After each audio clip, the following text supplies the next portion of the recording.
del hombre. Después de Noé, él pensó de que ya el hombre cambiaría, pero no, después se dedicó a otros dioses, adoró a otros dioses y desechando a él.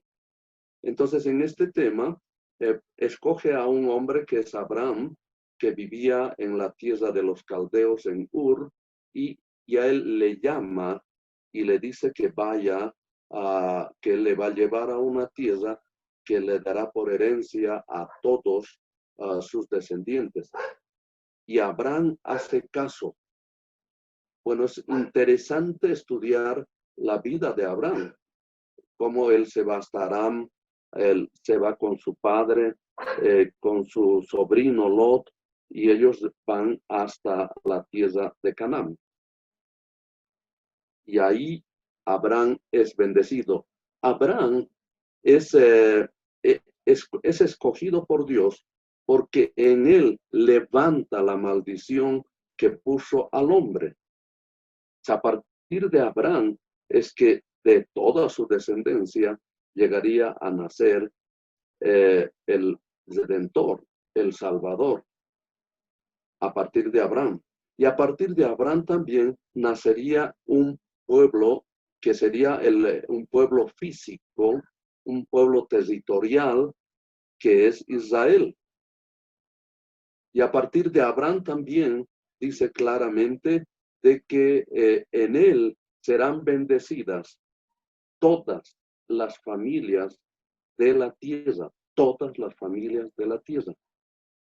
Y le dice que su descendencia será tan grande, ya en el capítulo 15 le dice su descendencia será tan grande. Si tú puedes contar las estrellas del cielo, así será tu descendencia.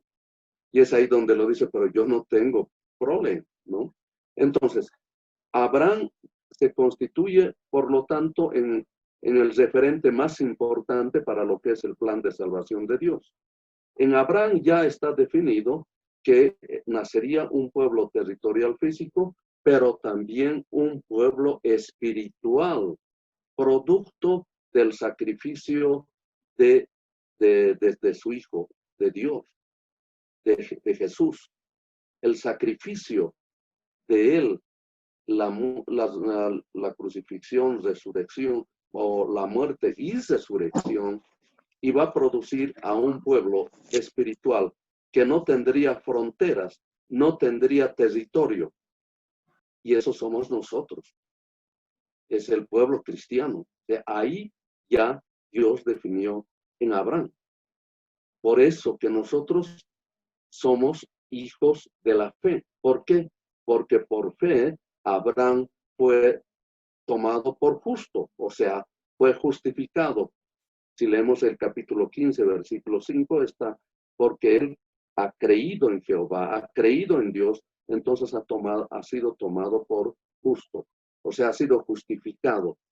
Por eso que nosotros no necesitamos hacer ni la circuncisión, porque eso no había todavía, no es por la ley, no es por las obras, sino nosotros somos justificados, somos salvados por fe, por fe. Entonces esto ya fue de Abraham. Por eso que nosotros, así como al pueblo hebreo, Abraham es el padre, el padre del pueblo de Israel, nosotros también tenemos un padre espiritual que es Abraham, porque somos hijos de la fe, porque Abraham fue justificado por su fe. Entonces en Abraham ya nace todo esto. Y el enemigo ya sabe y se da cuenta de que había escogido para el plan de salvación y para el cumplimiento de lo que le decía que la simiente de la mujer pues le pisaría la cabeza. Recordemos en el tema de Isaac e Ismael. Ya el enemigo quiso poner confusión. Recordemos que cuando le dice a Sara, y bueno, les dice a Sara y a Abraham que tendrían un hijo, pero ellos dijeron, bueno, somos mayores, y Sara pretende darle una manito a Dios, indicándole, yo no puedo, yo soy estéril, no te puedo dar, pero tengo a Agar, mi esclava, y es en ella, y cuando nace ese niño, no va a nacer en mis pies. Entonces, el enemigo ya trató de hacer la confusión, porque Dios fue claro, de tu descendencia, de vos y de Sara, que eran el matrimonio, no de Agar, que era la esclava. Entonces ahí nace después ya la rivalidad que se mantiene hasta ahora. Isaac, el pueblo hebreo; Ismael, el pueblo que definitivamente es un conflicto permanente, el pueblo árabe, que hasta hoy en día son un conflicto. Posteriormente, bueno, ya nace Isaac, de Isaac viene Jacob y Esaú. Jacob es también el hijo de la bendición de Isaac, y Esaú prometió matarlo. O sea, el enemigo ve la forma de cómo truncar el plan de salvación de Dios. Esto es importante verlo para los acontecimientos finales. Y ustedes recuerden de que Esaú prometió, porque le quitó el derecho primogénito a Esaú, y lo cambió por un plato de lentejas. Y no ocurrió aquello, pero ya lo preparó.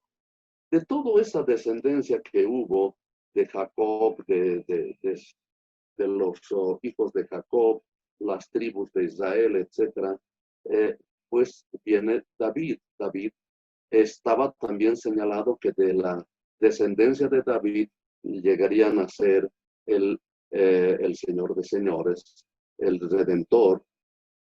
Y David, ¿cuántas veces ha sido asediado por Saúl para matarlo? Saúl, ¿cuántas veces no quiso matarlo? Es decir, el enemigo usó a Saúl para matarlo, porque se dio cuenta de que de esa descendencia iba a nacer el Salvador. Entonces, como verán, el enemigo nunca ha estado quieto. A través de la historia ha estado viendo una serie de amenazas. Ya cuando nace, María tuvo dificultades inclusive en el tema de llegar a tener un parto en un lugar seguro. Tuvo dificultades porque fueron caminando y ella en un animal, pero tuvo dificultades. Vio la forma de cómo matar a ese niño. Utilizó a Herodes en el tiempo cuando fueron a hacer la visitación los tres reyes magos, que lo narra Mateo, y son advertidos por Dios de que no regresen y no den exactamente el lugar. Pero ya Dios había manifestado a José para que saque al niño de allá de Belén y lo lleve a Egipto. Y Herodes, cuando supo de que ha sido burlado, entonces él determina la matanza de los niños. Ustedes saben que hace un dictamen de que todo niño menor de 2 años sea muerto. Entonces vean ustedes cómo el enemigo utiliza ciertos personajes históricos, autoridades, etcétera, para tratar de frenar, porque sabía que ese niño era el Redentor. Ese niño era el que le iba a pisar la cabeza. Y luego ya cuando estoy dando saltos rápidos para que nos demos un enfoque y entendamos muy bien todo esto. Ahora, ¿qué sucede?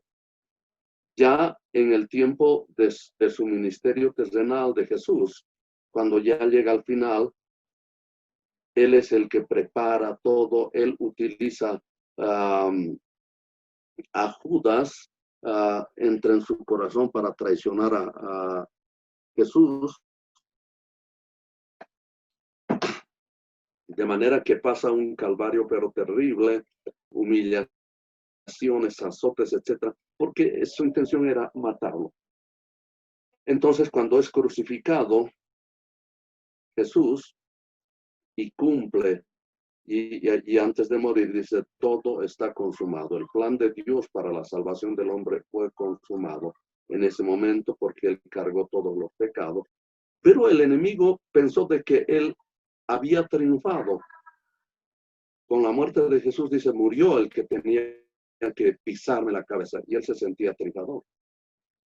Pero Él no sabía que al tercer día resucita ese Salvador triunfante, había ganado al pecado, había ganado a la muerte, había ganado ya al enemigo, fue ganado. Entonces, Jesús resucita para poder justificarnos a nosotros. Y ahí se cumple lo que le había prometido a Abraham, que a partir de ese sacrificio de Jesús nacería un pueblo que somos nosotros. Y que somos tantos, somos miles de millones. Entonces, a partir de esto, ve y el enemigo dice, no puedo contra él me ha vencido, pero él sabe de que en el plan profético de Dios está la nación de Israel, que debe jugar un papel importante. Entonces, dice, debo atacar a este pueblo, porque este pueblo, si de bien es cierto que de este pueblo ha nacido el Redentor, me ha ganado, pero este pueblo debe jugar un rol importante, ¿no? Para el cumplimiento del plan profético total de Dios. Entonces, esto es algo muy importante verlo. Entonces, vamos a empezar ahora sí a ver de cómo el enemigo empieza a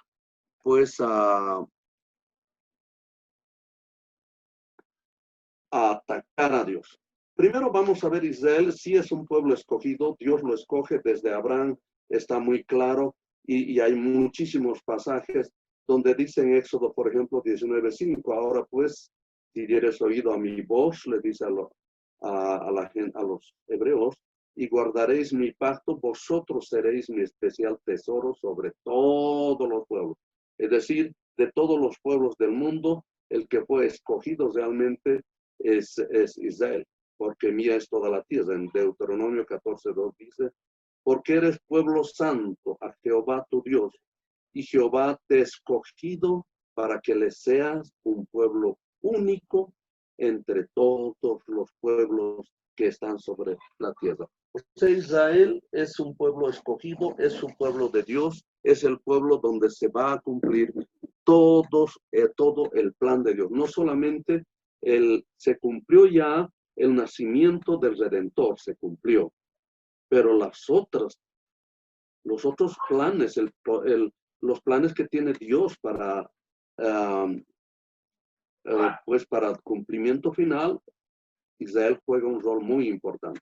Deuteronomio 26:18 le dice, y Jehová ha declarado hoy que tú eres pueblo suyo y de su exclusiva posesión. Imagínense, Israel es exclusiva posesión de Dios, como te lo ha prometido, para que guardes todos sus mandamientos. Wow.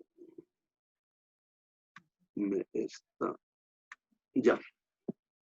Dice, ahora en el tiempo de Jesús, vamos a ver cómo se da cumplimiento a algunas profecías, cómo el enemigo empieza ya a apuntar a Israel para tratar de destruir al pueblo de Dios, tratar de truncar el plan de Dios.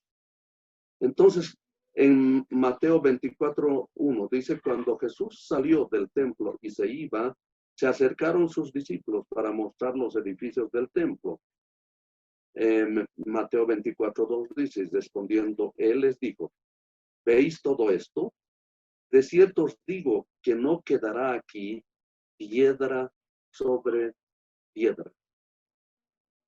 Este es un pasaje en la que ustedes conocen que los discípulos no eran todos de Jerusalén, eran del sector de Galilea, un sector que está al norte de Jerusalén.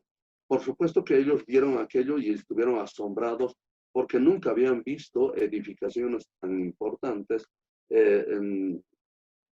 Decir, el templo, que era una preciosidad, una maravilla, una cosa extraordinaria en ese tiempo, y ellos mostraron aquello. Dijo, ¿te das cuenta, Jesús? Mira estos edificios, mira este templo.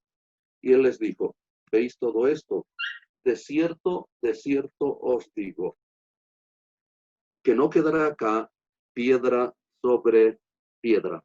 Entonces, queridos hermanos, esta profecía que dio Jesús, por supuesto que tuvo su cumplimiento el año 70. El año 70 se produjo la destrucción del segundo templo y la destrucción también de Jerusalén.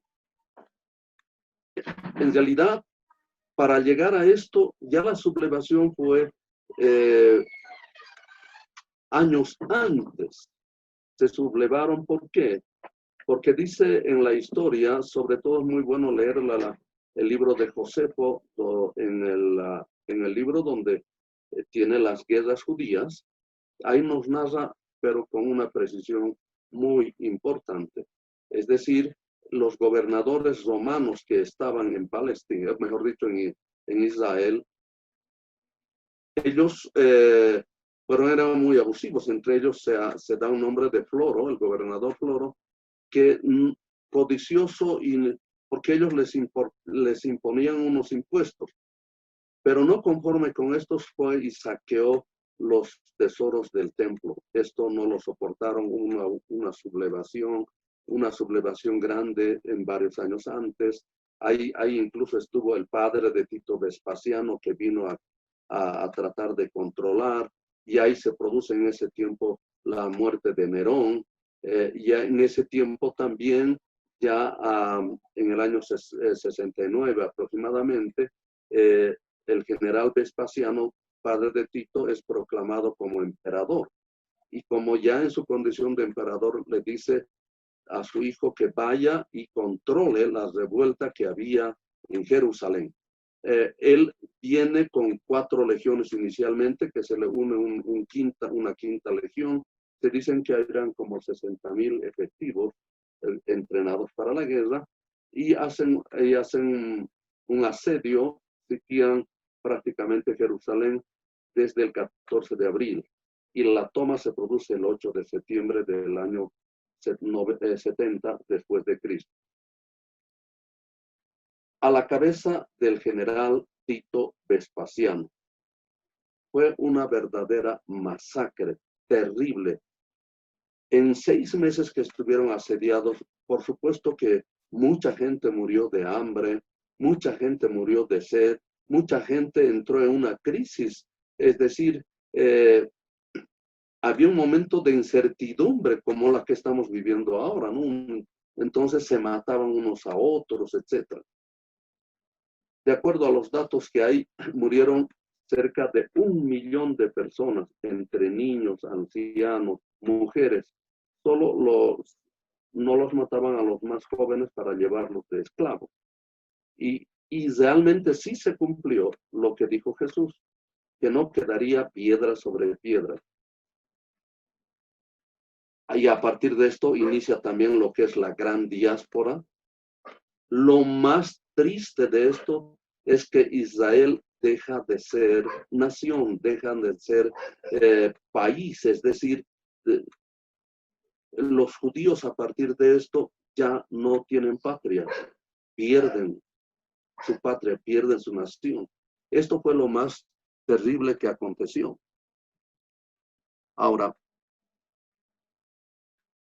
el cumplimiento profético de lo que Lucas nos mencionó, Lucas 19:43 dice, porque vendrán días sobre ti, cuando tus enemigos te rodearán con vallado y te sitiarán, y por todas partes te estrecharán. Se cumplió literalmente.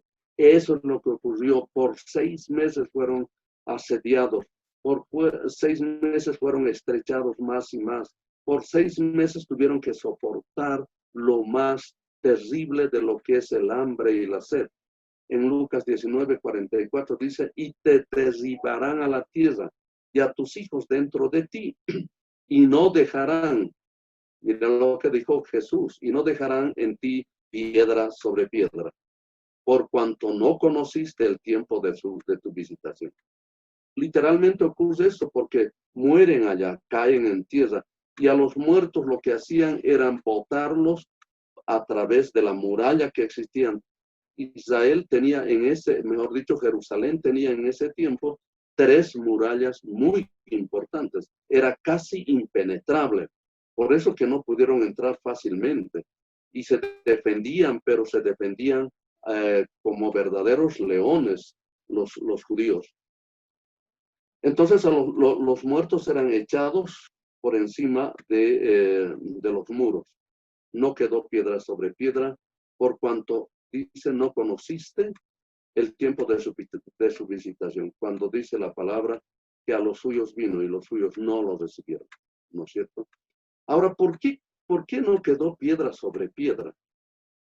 Resulta que el templo, queridos hermanos, estaba en la parte del lugar santísimo, prácticamente forrado con planchas de oro. Y había mucho oro en todo lado. Pero se produjo un incendio en el templo y obviamente el incendio fue incontrolable y el incendio pues llegó a afectar a los metales, los había derretido prácticamente y es por eso que entró incluso a las paredes, a las piedras, y para sacar el oro tuvieron que ir sacando piedra sobre piedra para ir sacando el oro, porque era gran cantidad de oro. Por eso es que no quedó piedra sobre piedra, porque de no haber sido eso, podía haber sido incendiado y se quedaba en ruinas. No había necesidad de sacar las piedras. Entonces es bueno entender este tema de por qué no quedó piedra sobre piedra. Pues el oro penetró a las rendijas de las piedras piedras enormes que tuvieron que sacar uno por uno para sacar el oro. Entonces, fíjense cómo se cumple y cómo acá ya el enemigo pues batía palmas y decía, ahora sí se destruyó al pueblo, porque a partir de eso hay la gran dispersión de los judíos. Entonces el enemigo dijo lo que, y aquí pensó y dijo, ya nunca más van a volver, nunca más van a tener una nación, nunca más van a tener patria. Por lo tanto, si bien es cierto, no lo he vencido al niño, al redentor, pero sí los voy a vencer al pueblo judío.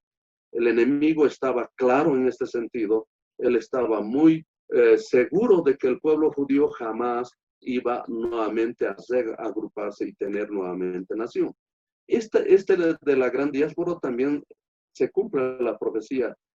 En Levítico 26:33 dice, y a vosotros os esparciré entre las naciones y desenvainaré espada en voz de vosotros, y vuestra tierra estará asolada y desierta vuestras ciudades. Entonces, queridos hermanos, esto se cumple literalmente, ha sido esparcida a todas las naciones. Recordemos que hubieron 3 diásporas que sufrió el pueblo judío. Una fue en el 720, cuando los asirios toman la parte norte de Israel, prácticamente a las 10 tribus del norte. Los toman y los dispersan hacia los lugares de Asiria. Esa fue una primera. Una segunda fue a partir del 605, cuando Nabucodonosor de Babilonia hace su incursión y hace 3 incursiones y obviamente son llevados prisioneros, son en calidad de esclavos también a Babilonia, una segunda, pero fue a todo lo que es el dominio territorial de Babilonia, no a todo el mundo. Esta sí fue una que se cumple de acuerdo a lo que dijo en Levítico, esparciré entre las naciones. Y así fue, los judíos se fueron esparcidos a todas las naciones del mundo. Aquí tuvimos en Bolivia, en América, en todo lado había los judíos. Fueron esparcidos por todo lado. Y allá donde estuvieron, nunca han estado tranquilos. Ahí han sufrido asaltos, asesinatos. Los judíos son un pueblo muy trabajador, muy inteligente. Siempre trataban de sobresalir, siempre tenían cosas importantes, pero eran asaltados, asesinados. Pueblos enteros fueron destruidos, fueron quemados. Allá donde estuvieron, ¿no? Dice y desenvainaré espada en pos de vosotros. Y dice, vuestra tierra estará asolada y desierta, vuestras ciudades. Y eso es lo que ocurrió. Es decir, a lo largo de toda la historia, de casi 1800 años, no producía nada. Prácticamente era una tierra desértica, una tierra estéril, y en base a los diferentes dominios que ha habido allá, pues esta tierra se cumplió así. Entonces, queridos hermanos, como verán, el enemigo estaba pues absolutamente seguro que él no y ya ganó. Ahora sí nos vamos a ver lo que es la parábola de la higuera.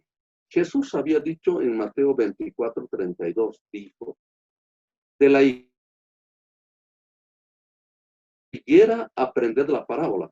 Cuando ya su rama está tierna y brotan las hojas, sabéis que el verano está cerca. Cuando está hablando Jesús de la higuera, está hablando de Israel, porque la higuera es un emblema, es un símbolo del pueblo de Israel. Por lo tanto, cuando habla de la higuera, Jesús está hablando de Israel. Cuando dice aprended la parábola, cuando ya su rama está tierna y brotan sus hojas, sabéis que el verano está cerca. ¿Qué quiere decir? Cuando ocurra esto, cuando ocurra que la rama ya esté tierna de la higuera y brotan las hojas, y eso vamos a verlo cuando es tierna y cuando brotan las hojas. Dice, el verano está cerca. ¿Qué quiere decir? Está diciendo que mi venida está próxima, que mi venida ya está próxima. Esta es una de las cosas más extraordinarias. Ahora vamos a ver el tema, el proceso de la recuperación de la higuera. La higuera fue desarraigada de la tierra, arrancada de la tierra el año 70 después de Cristo. Por todo ese tiempo, casi por cerca de 1800 años, esa higuera estuvo prácticamente seca, totalmente seca. Pero de pronto, y hasta ahí el enemigo decía, pucha, definitivamente Israel nunca los judíos nunca van a tener su patria, su nación. Él se sentía ganador. Pero a mediados de 1800, cuando esa temporada, recordemos que los otomanos estuvieron dominando Palestina, que ya se llamó para entonces, ya los romanos habían cambiado el nombre de Israel, lo habían cambiado por Palestina, en vez de Israel era Palestina. Los otomanos habían estado manejando, dominando todo ese territorio palestino por espacio de 400 años. Aproximadamente en el año 1800 empiezan la primera migración de los judíos, empiezan a comprar tierra de los otomanos. Los otomanos son los turcos, para ubicarlo. Empiezan a comprar y compran a precio bastante económico. ¿Por qué? Porque preferían vender los otomanos, pues porque si no producía nada, entonces les vendían a precio. Y ahí empezó las primeras migraciones, ahí empezó los primeros asentamientos de los judíos en su propia tierra, pero que se llamaba Palestina. En ese entonces, los llamados kibbutz estuvieron ahí. Y eso fue algo muy importante. Ahora, un hecho importante que marca históricamente y proféticamente un hecho muy, muy bueno fue la creación de la Organización Mundial Sionista. Esa se produce en el año 1897, cuando se reúnen alrededor de 200 representantes judíos, líderes judíos de diferentes partes del mundo. Se reúnen en Basilea, Suiza, del 29 al 31 de agosto. Esto marcó algo muy, muy importante. A partir de esto, se organizan ya para ver la forma de poder, regresar y retornar a su tierra, es decir, ver qué trabajo se debería hacer. Se diseña en realidad la tesis de recuperación del pueblo de Israel para los judíos.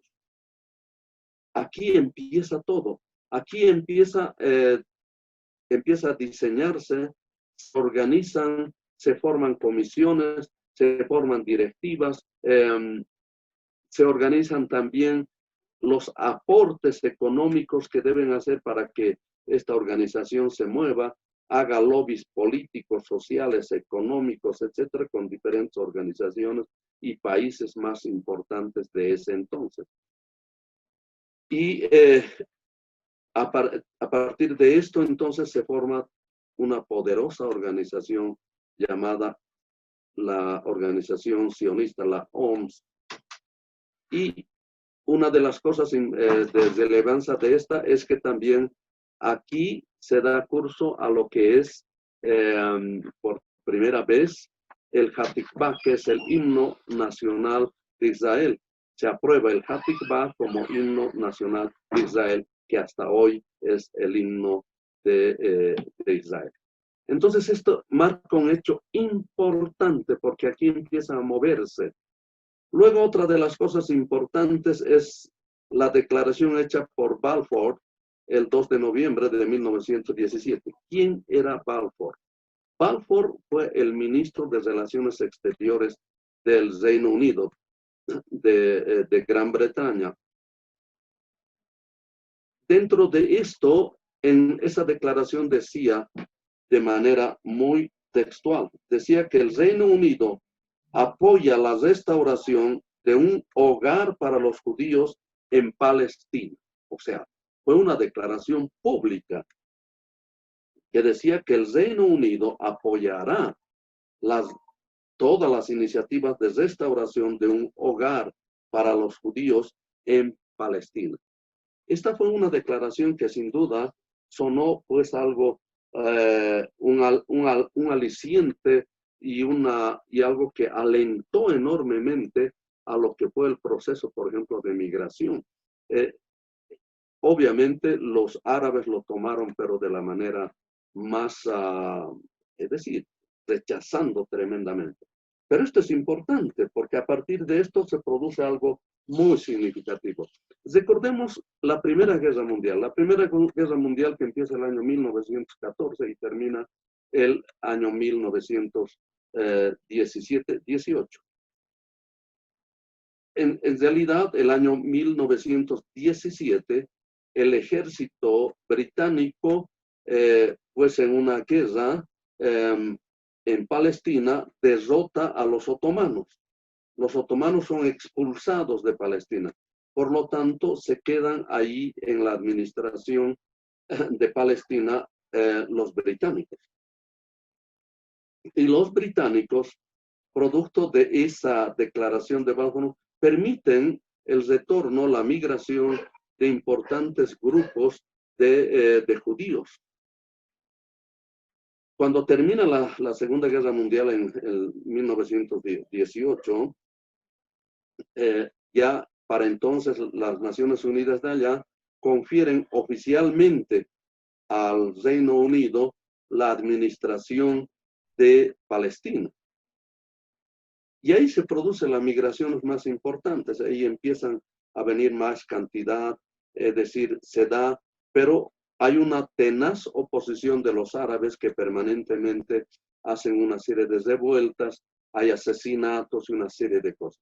Hasta que en el año 1939 suspenden. Ahí aparece lo que es el libro blanco de los británicos que suspende toda migración. Imagínense en un tiempo tan, realmente el enemigo nunca está, el enemigo juega ya ahí un rol, es decir, utiliza este libro blanco para no permitir que los judíos ingresen ni uno al territorio palestino. Y en un tiempo donde era importante, porque justo el año 1939, amados hermanos, ustedes conocen de que empieza la Segunda Guerra Mundial. donde son perseguidos los judíos. Hay una desesperación el año 1940, 41, etcétera, de poder grandes sectores ingresar, pero no les permitían. Es decir, ha habido gente que ha muerto, miles de personas en el propio barco, porque no querían regresar a Europa porque ahí los estaban asesinando. Figúrense cómo utiliza a los nazis, el enemigo, el diablo, utiliza a los nazis para exterminar casi 6 millones de judíos en la Segunda Guerra Mundial. Realmente se las considera como si fueran enemigos de los nazis. 6 millones. Esto fue catastrófico, fue terrible. Fue ya el llamado Holocausto. Entonces el enemigo dijo, aquí los vamos a liquidar a todos. El enemigo estaba claro. El enemigo jamás quería que Israel pueda nuevamente constituirse, los judíos que tengan su nación, su país, etcétera. No lo querían. El año 1945, cuando después de tanta matanza termina la Segunda Guerra Mundial y cuando se firma la paz, etcétera, muchos de los que estaban prisioneros en los campos de concentración retornan a sus diferentes países, pero no así los judíos. ¿Por qué? Porque los judíos no querían a los judíos recibirlos. Había judíos que vivían, por decir, en Rusia, había judíos que vivían en Francia o en otros lugares, etcétera. No los querían recibir. Entonces no sabían a dónde, qué hacer. Los judíos se sintieron, había gente que había de alguna manera retornado. Hay hechos de que retornaron a Holanda 5.000 judíos. Tenían sus barrios, sus pueblos donde ellos vivían. Pero cuando ya llegaron estaban totalmente ocupados. Y cuando quisieran exigir retornar a esos hogares que tenían allá, fueron asesinados. Entonces, la Organización Mundial de allá se vio en la necesidad, ahí aprovechó de la Organización Mundial Sionista. Los líderes de ese entonces jugaron un rol importante. Empezaron a tocar puertas políticas, puertas de diferentes países, las puertas de los líderes más influyentes del mundo para exigir y decir dónde van a ir. Necesitamos, pues, que se nos otorgue en nuestra tierra, pues necesitamos que se nos dé y se nos devuelva aquello que por derecho nos corresponde. Ahí juegan un rol muy importante para poder rescatar. Y ahí se va produciendo algo que marca la historia, algo muy importante. Antes de esta, se hicieron varios intentos para que la Organización Mundial de Naciones Unidas pudiera ver una resolución en la que les otorgue a los judíos su tierra. Hubieron mucha pelea. Ya estuvieron dispuestos, pero el enemigo no dejaba.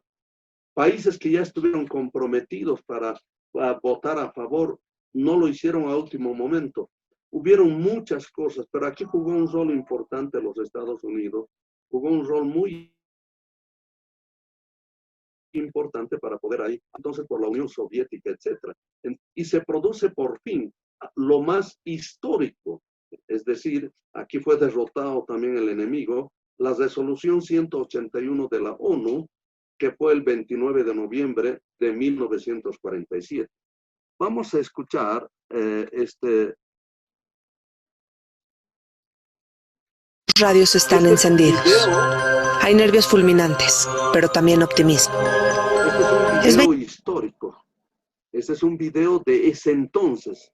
Por eso está no con una calidad buena, pero es parte del documental, que quiero que lo vean ustedes y lo analicen cómo se llevó a cabo y cómo, de alguna manera, cómo lo recibieron los árabes y cómo lo recibieron los judíos. Realmente marcó una historia, históricamente algo muy importante. 29 de noviembre de 1947. El mundo entero está atento y espera impaciente. Una votación se está llevando a cabo en la ONU. Egypt? No. Soviet Union? Yes. United Kingdom? Abstain. The United States? Yes. Resolution of the Dutch Committee for Palestine was adopted by 33 votes, 13 against, 10 abstained. Finalmente, sale a la luz la resolución 181. Después de más de 1800 años de exilio, hay un hogar para el pueblo judío. Fueron 33 votos a favor, 13 votos en contra y 10 abstenciones. El resultado es escuchado por todos, causando euforia y todo tipo de emociones. Como verán, queridos hermanos, en el pueblo judío, por supuesto, en todos los lugares del mundo, siguieron la transmisión por radio y causó una algarabía, fue un tiempo de júbilo, porque después, así como narraba, después de más de 1800 años, volvía nuevamente Israel, los judíos, el pueblo hebreo, tener su propio territorio. Y esta división, pero esto fue recibido y rechazado tenazmente por el mundo árabe, que no aceptaba bajo ninguna condición aquello. ¿Y en qué consistía esta resolución? Esta resolución dividía toda esta franja que ustedes ven acá. Esta era Palestina. Tampoco es muy grande, pero todo lo que es un amarillo claro era para el Estado, para los árabes, y aquel anaranjado para los judíos. En realidad, dividía el Estado de Palestina en dos estados, un Estado judío y un Estado árabe. El pueblo judío 55% y el pueblo árabe 45%. Pero, digamos, la tierra más productiva, etcétera, eran para los árabes. Los judíos tenían prácticamente desierto. Por todo este sector del sur, por acá, está el desierto de Negev, por ejemplo, ¿no?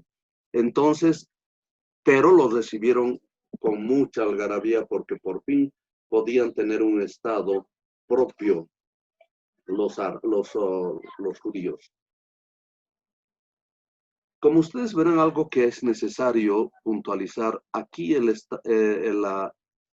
decir, Jerusalén, la ciudad santa de Dios, no estaba bajo el dominio político y territorial del pueblo judío.